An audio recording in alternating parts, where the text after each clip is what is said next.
वो कीमती शुक्र जमीन पर बिखेर रहा है ताकि बेफायदा और हकीर समझी जाने वाली चिवंटियों को खुला सके। सालिम तंजिया कहकहा लगाकर हंस पड़ा। उसने बात को अपने दिल में ही न रखा, बल्कि दौड़ता हुआ गांव के बाजार जा पहुंचा, जहां मर्द व औरत जमा थे। वहां उसने मुबालगा आराई के साथ जो देखा था बयान करना शुरू कर दिया। उसने सुलेमान को पागल करार दिया, कहा कि गुर्बत ने उसकी अक्ल छीन ली है।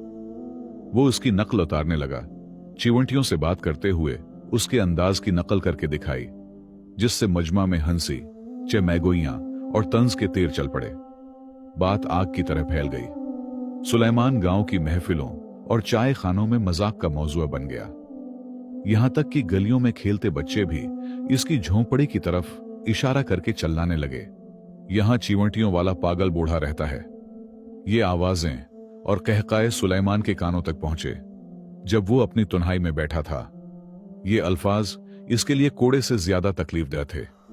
इसके सीने में कर बबल पड़ा और गर्म आंसू उसके मुरझाए हुए गालों पर बहने लगे।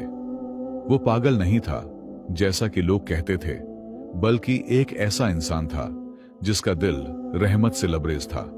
मगर लोगों के दिल पत्थर हो चुके थे, यहां तक कि वो चट्टानों से भी ज्यादा सख्त हो गए थे। उसने अपने बोसीदा दरवाजे को मजबूती से बंद कर लिया और फैसला किया कि अब वो सिर्फ रात की तारीकी में ही बाहर निकलेगा, लकड़ियां या पानी लाने के लिए, ताकि ताक लगाए बैठे लोगों की नजरों से बच सके। दिन बोझल और सुस्त रवि से गुजरते रहे, यहां तक कि सख्त सर्दियों का मौसम आ गया। तेज आंधियों और बारिशों ने झोंपड़ी की हालत बदतर कर दी। छत छलनी बन गई, बारिश का पानी अंदर टपकने लगा और मिट्टी की जमीन सर्द चपचपे कीचड़ में बदल गई। सर्दी इस हद तक बढ़ गई कि सुलेमान की रगों में खून जैसे जम गया हो। इसके पास मौजूद सूखी रोटी भी खत्म हो चुकी थी और अब सिर्फ शक्कर की एक निहायत छोटी सी मुट्ठी बाकी रह गई थी।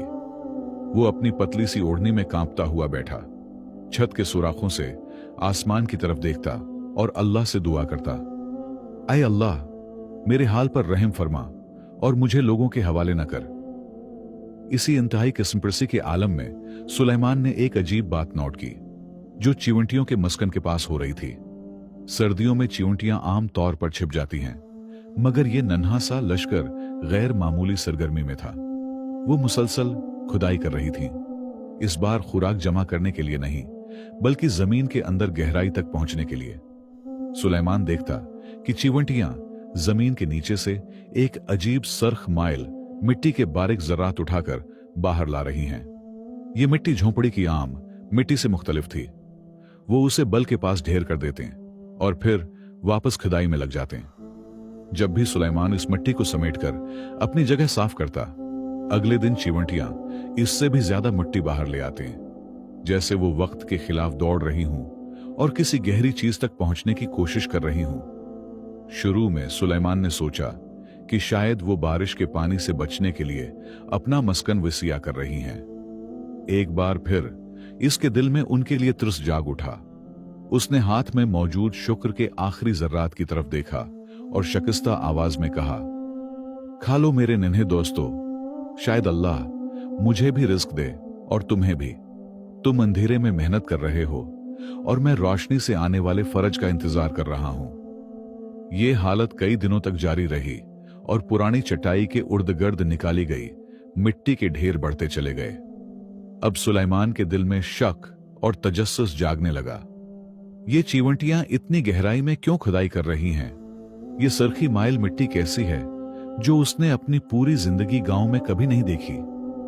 क्या ये नन्ही मखलूक उसे कोई पैगाम देना चाहती है, या फिर वाकई भूख और तन्हाई उसके जहन पर असर डालने लगी है, जैसा कि इस जालिम पड़ोसी ने कहा था?